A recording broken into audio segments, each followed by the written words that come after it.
সরকার একটা দলের দিকে ঝুঁকে গেছে।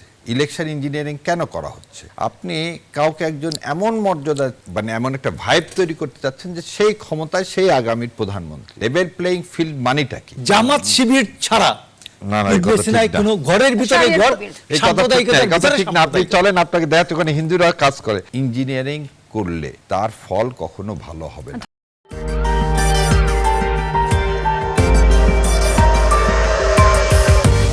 15 বছরে কত ট্রিলিয়ন টাকা দেশ থেকে পাচার হয়ে গেল। তার মানে টাকা আছে কিন্তু নাই কি গুড গভর্নেন্স।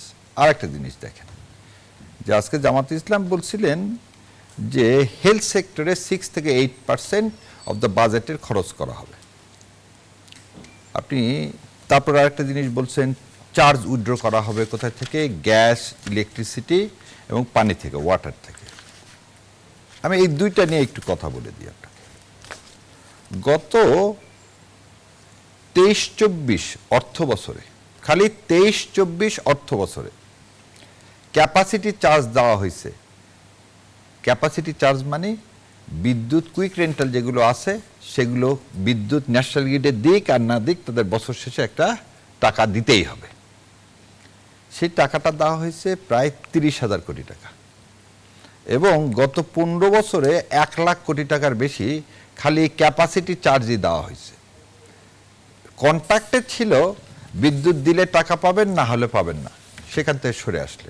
তাহলে আপনি যদি আবার ওই জায়গায় যান যে এই ক্যাপাসিটি চার্জে 30% যদি আমি খালি এই পলিসিটাই ইমপ্লিমেন্ট করি যেটা ছিল বিদ্যুৎ দিলে টাকা পাবা, না হলে পাবা না, আর যেগুলো এই বিদ্যুৎ কেন্দ্রগুলো চলে না, দিতে পারে না, সেগুলোকে যদি বন্ধ করে দিই তাহলে আমার 30% হলে হয় 9,000 কোটি টাকা। তো 9,000 কোটি টাকা আমার লাগবেই না যে আমার এই ইউনিভার্সাল কার্ড সিস্টেম এবং এই চার্জ উইথড্র করতে। সো একটা উদাহরণ দিয়ে বললাম যে গুড গভর্নেন্স যদি থাকে, করাপশন যদি আপনি বন্ধ করতে পারেন, তাহলে আমাদের দেশে আর একটা জিনিস দেখেন, আপনি ধরে নেন আমি একটা বস্তিতে বাড়ি করে দিলাম, অবশ্যই গুড থিংস, কিন্তু এখান থেকে আউটকাম কি আসবে? আউটকাম আসবে না, ওখানে থাকার ব্যবস্থা হলো।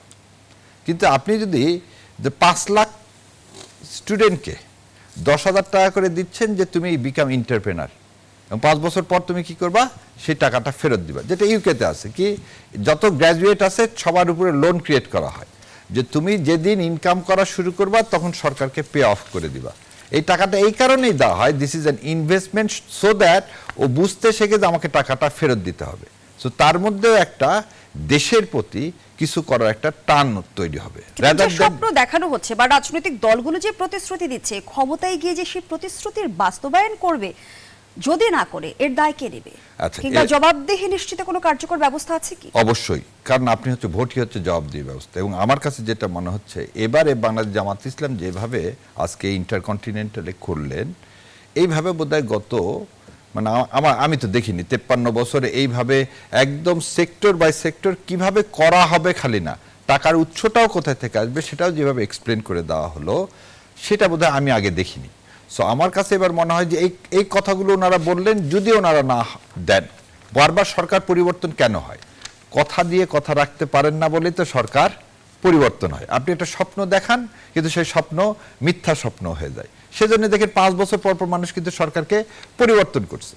তো আমিও বিশ্বাস করতে চাই যারা আজকে এই স্বপ্ন দেখাচ্ছে, এর খালি স্বপ্ন থাকবে না, এটাই বাস্তবতা হতে হবে। এটাই জুলাই এর আমাদের আদর্শ, এটাই জুলাইয়ের স্বপ্ন, এটাইকে আমরা ধারণ করতে চাই। কিন্তু জনাব শাহরিয়ার কবির, জামায়াতে ইসলামী নারীদের নিয়ে ভাবনাটা কি? নারীর ক্ষমতায় কি জামায়াত বিশ্বাস করে?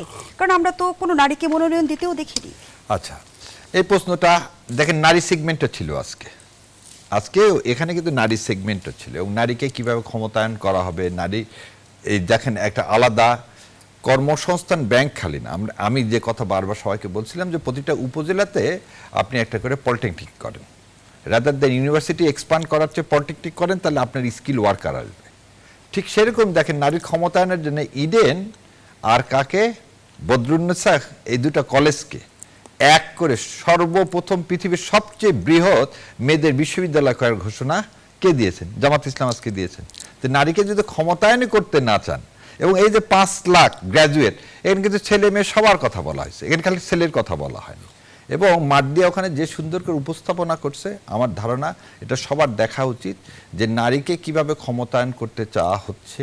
নারী শোনেন, 51% কে বাদ দিয়ে কোনো সমাজ কখনো অগ্রগতি দেখতে পাবে না। সে আমি চাইলেও আর না চাইলে কি হবে, আমি এই কোনো কিছুই বাস্তবায়ন করতে পারবো না। সো এই যারা এই চিন্তাটা করতেছে নারীকে জামাত ইসলাম বাদ দিয়ে আগাবে, আমি যদিও জামাত ইসলামের মুখপাত্র আমি না, আমি একজন রাজনৈতিক বিশ্লেষক হিসেবে বলতেছি, তাহলে এটা জামাত ইসলামের সবচেয়ে বড় ভুল হবে। অবশ্যই নারীদেরকে এই মানে এই রিফর্মের মধ্যে তাদেরকে পার্ট করতে হবে। এবং মা জাতি বোঝেন যে কিভাবে একটা সন্তানকে বড় করতে হয়। সেই মা জাতিকে সম্মান দিয়ে আমরা এই দেশটাকে গড়ে তুলব সবাইকে নিয়ে ইনক্লুসিভ ভিত্তিতে। এটাই জামাত ইসলাম বোধহয় আজকে তারা পোর্ট্রেট করছেন। এবং সেজন্য নারীদের ক্ষমতায় নিয়ে জামায়াতের কোনো ভাবনা আছে কিনা, নাকি জামায়াত চাইছে যে ঘরে থেকেই আসলে নারীদের, যে এর আগে আমরা যেমনটা শুনেছি যে ঘরে থাকলে নারীদের পুরস্কৃত করা হবে?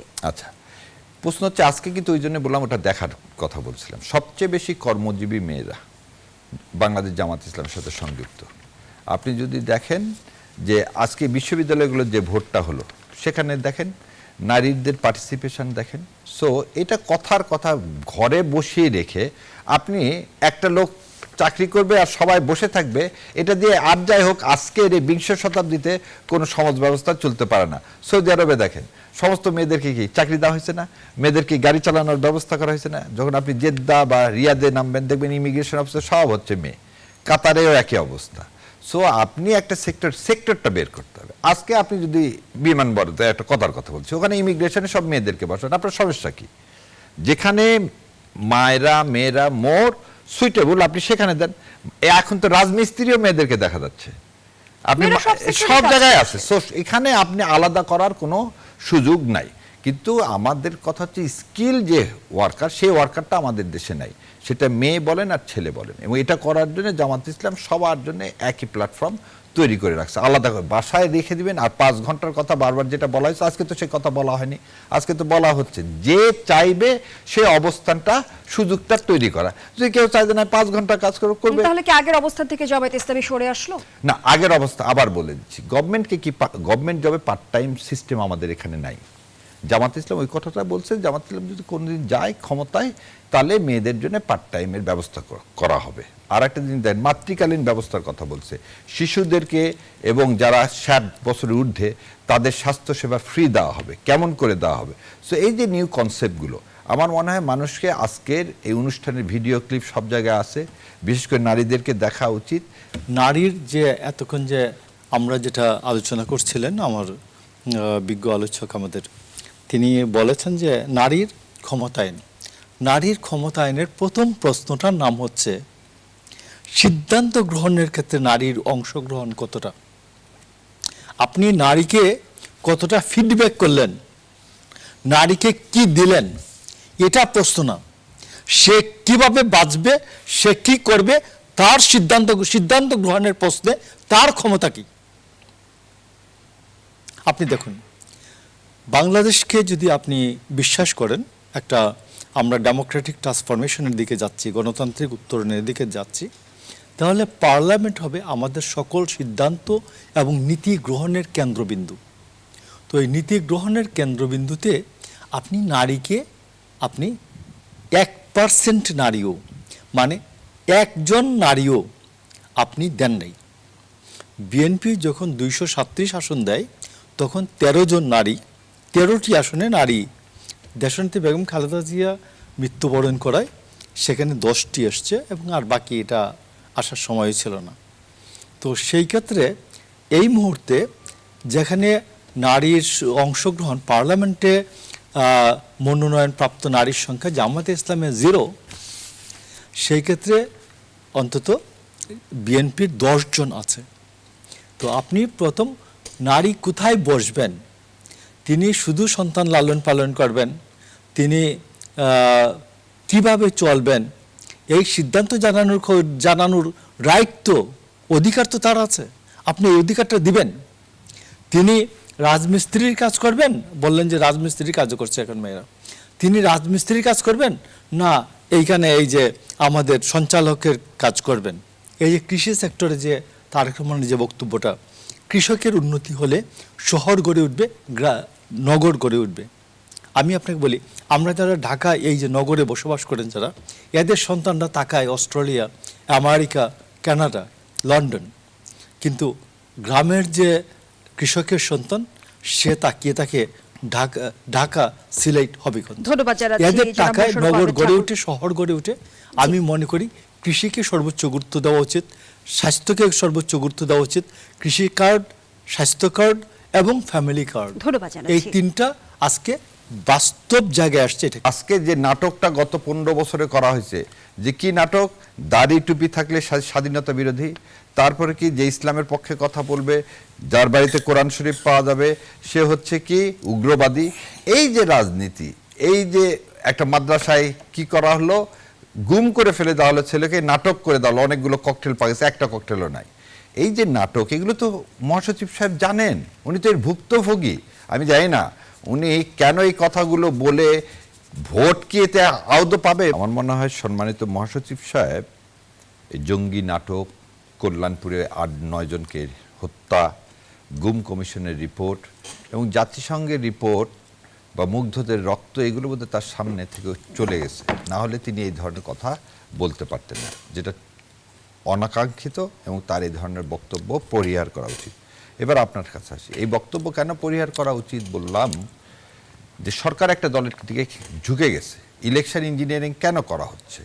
আপনি কাউকে একজন এমন মর্যাদা, মানে এমন একটা ভাইব তৈরি করতে চাচ্ছেন যে সেই ক্ষমতায় সেই আগামীর প্রধানমন্ত্রী। এটা তো রাষ্ট্র দিতে পারে না। রাষ্ট্র করতে হবে কি, লেভেল প্লেয়িং ফিল্ড মানেটা কি? আপনি একটা জিনিস দেখেন, 2008 সালে একদিকে বিএনপিকে টর্চার করা হচ্ছে, আর একদিকে শেখ হাসিনাকে হবু প্রধানমন্ত্রী বানানোর জন্য তাকে, সে তো পালায় চলে গেছিল ইংল্যান্ডে, ইংল্যান্ড থেকে তাকে সাদরে নিয়ে আসা হলো, যেখানে বেগম খালেদা জিয়া এদেশের মাটিতে থেকে গেলেন এবং কি টর্চারটাই করা হলো। সো তাকে তখন দেখবেন যে ভাইবটাই জোর করে বিএনপিকে কি এখানে নিয়ে আসা হলো, সেই একই জিনিসের যাতে পুনরাবৃত্তি না হয়। এবং জামাত ইসলাম একটা কথা বারবার হয়তো বলতেছেন বা বলতে চেষ্টা করতেছেন, ইঞ্জিনিয়ারিং করলে তার ফল কখনো ভালো হবে না। জামাতে ইসলাম নামের মধ্যেই এটা সবাইকে ধারণ করে না, নাম্বার 1। নাম্বার 2 হচ্ছে বিভাজনের শব্দটি। আমি আপনাকে আরেকটা জিনিস দেখাই, আমাদের থেকে এইখান থেকে অল্প একটু দূরে আছে এই যে ইবনে সিনা। আপনি ইবনে সিনায় যাবেন, 1 তলা থেকে 5 তলা পর্যন্ত যাবেন, একজন কর্মচারী জামাতে ইসলাম বা শিবির করে নাই, একজন কর্মচারী পাবেন না। অথচ আব্দুল আওয়াল, মিন্টু বা যারা আছে এদের সবার ইন্ডাস্ট্রিতে গিয়ে দেখবেন সব বর্ণ শ্রেণী দলের লোকজন কাজ করে। কিন্তু ইবনে সিনায় মুসলমান হলে চলবে না, দলীয়করণের এই অভিযোগের বিষয়ে কি বলবেন? না, মুসলমান হলে চলবে না, জামাত শিবির ছাড়া ইবনে সিনায় কোনো ঘরের ভিতরে ঘর, সাম্প্রদায়িকতার ভিতরে আপনি চলেন, আপনাকে দেখাতে ওখানে হিন্দুরা কাজ করে। আপনি ইবনে সিনার কথা বললেন, চলেন, আমার ফুপু আল্লাহ ওনাকে জান্নাতবাসী, উনি মারা গেছেন করোনার সময়, তখন যে দেখছি সিস্টাররা অন্য ধর্মাবলম্বী, আমি হিন্দু চাইনি, আমি বলতে চাইছি অন্য ধর্মাবলম্বী। সো এই যে কথাটা আপনি বললেন, আমি তো নিজের চোখে দেখছি, এবং ওখানে আপনি দেখবেন কনসালটেন্ট আছে অন্য ধর্মাবলম্বী। সো এই ধরনের কথাগুলো বলা ঠিক না। আমার কথা হচ্ছে যে বাস্তবতা না। প্রথম কথা হচ্ছে মহাসচিব কোনো অবস্থাতেই জাতীয় ঐক্যের পরিপন্থী, কোনো কথা বলতে পারেন না।